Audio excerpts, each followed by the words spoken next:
It is October 18th, 2024, and welcome to this edition of Game on Hockey. I am Graham Mosimann. Very excited to have you along for today's show. A couple things to dive into to get you up to date in some of the very fun and silly stuff in the world of hockey, including an incredible Halloween costume, courtesy of Marc-Andre Fleury. One of the silliest goaltending stats you're ever going to see, courtesy of one Los Angeles Kings goaltender, David Rittich. Also have a rebrand coming for a big sports network down in the States, and a brand new segment we're going to debut called the Who's Gonna Have a Bad Weekend, where we dive into the potentially fireable NHL head coaches who may be on the hot seat going into this weekend. We start off, though, with what I think is my favorite part of the hockey season, and that is Halloween party season. Now, every team has a set Halloween party. Very often, due to schedules, they're not on, or in some cases, even near to Halloween. I remember a couple of years ago, I want to say it was the St. Louis Blues that ended up having their Halloween party in January, because why wouldn't you? They definitely had their Christmas party before their Halloween party, though. It was mega weird, but hey, those are the trials and tribulations that come with trying to schedule a National Hockey League team. But Minnesota Wild had their party just a couple nights ago, and we find out that Marc-Andre Fleury went as McLovin from Superbad. That is incredible. Even though Superbad as a movie hasn't aged great, hasn't done super well, but that's fine. The costume's still good, so good for you, Marc-Andre Fleury, being all silly and stuff. Before I get to the rest of our stories, though, I do want to tell you about a brand new chance for you to support all the stuff that we have going on here across the Game Over Network. And that's with our brand new merch designs. We have 3 unique designs, all designed by Brady Chalice from Game Over Winnipeg. And these are so cool. There's one that's the Live or Die by the Goalie design, if you're just a big goaltender person. There's some really great coffee mugs we got you covered for. You can make a statement with our established design. That's the little robot that you'll see around a lot of our channels. And as well as the nostalgic pull of our retro skater. All of those are available now over on GameOverNetwork.com. You can see our website if you're watching the video right underneath my little face here.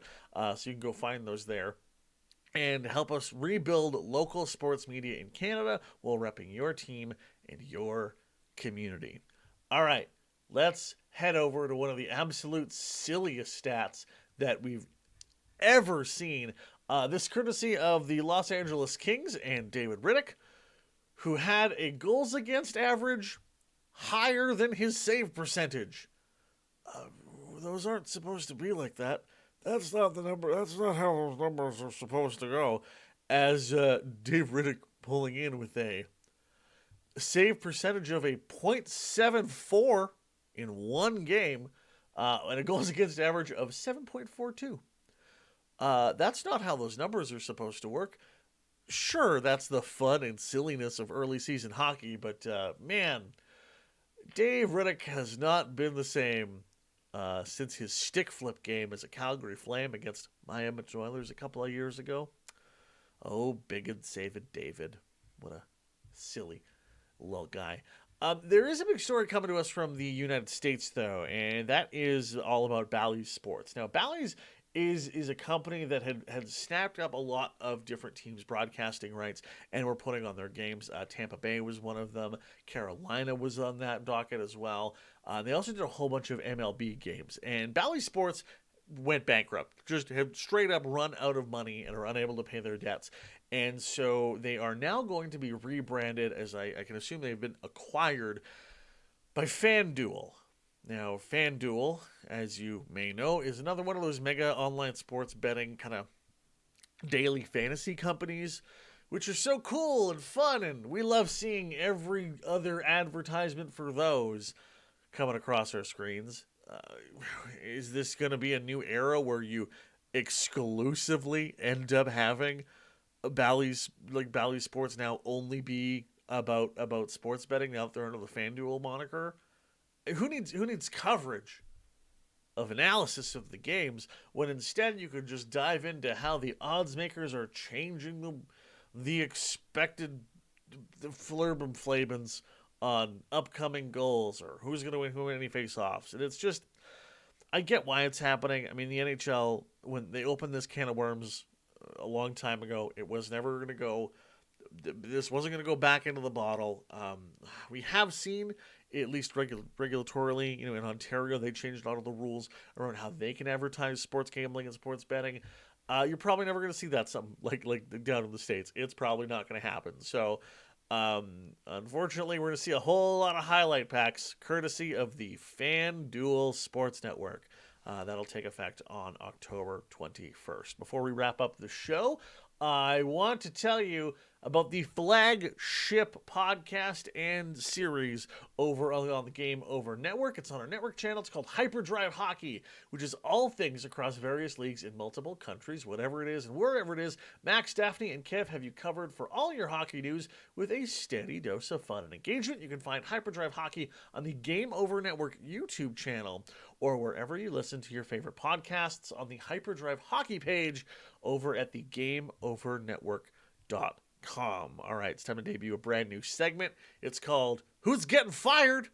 Or whatever I said at the beginning of the show. We might just stick with Who's Getting Fired if their teams have a bad weekend coming up this weekend. The easy look right now, and again, as an Oilers partisan, definitely a little concerned about Andrew Brunette for the Nashville Predators as you get this team that has all these different new players brought into the lineup, and they're just not gelling as the Preds have yet to win a game this season. So things could be looking a little spicy for Andrew Brunette. It seems like teams are much more willing to fire their coaches earlier on in the season than they have previously. We saw that happen last year with the Oilers and, of course, Chris Knobloch.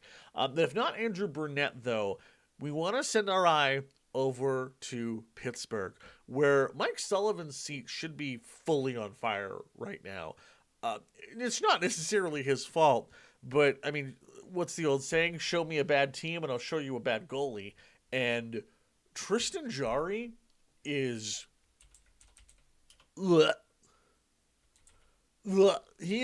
honestly, he might be unplayable right now. He has been so bad for the Penguins so far. Only has one win on the year, an .836 save percentage, and a goals against average of 5.47. Blah. Blah. That's bad. That's really, really, really bad. And a bad goalie can absolutely cost a coach his season. And, I mean, at this point for Mike Sullivan, I mean, he's won his cups there. He's been with Pittsburgh for so long. Does he even want to stick around anymore? Like, every time you see an interview with him, he just seems like he hates everything and wants to not be there. So maybe it's time, Mike Sullivan, ride off into whatever sunset or you want to go to. Because if the Penguins keep being as bad as they are, he is not going to be long for this world. If Sheldon Keefe was still available, you'd say, look at Kyle Dubas, he'll just bring him in. But I'm sure there's some other coach from the Sioux Greyhounds that can join the system and lead this very, very old and tired Penguins team to not the playoffs once again. That'll wrap us up here for Game on Hockey, your daily look into everything in the world of hockey in 10 minutes or less. I'm Graham Mosimann. Like this show if you liked it on YouTube. Subscribe if you loved it. And you can also subscribe on your favorite podcast app. Have a great day, and we will talk on Monday.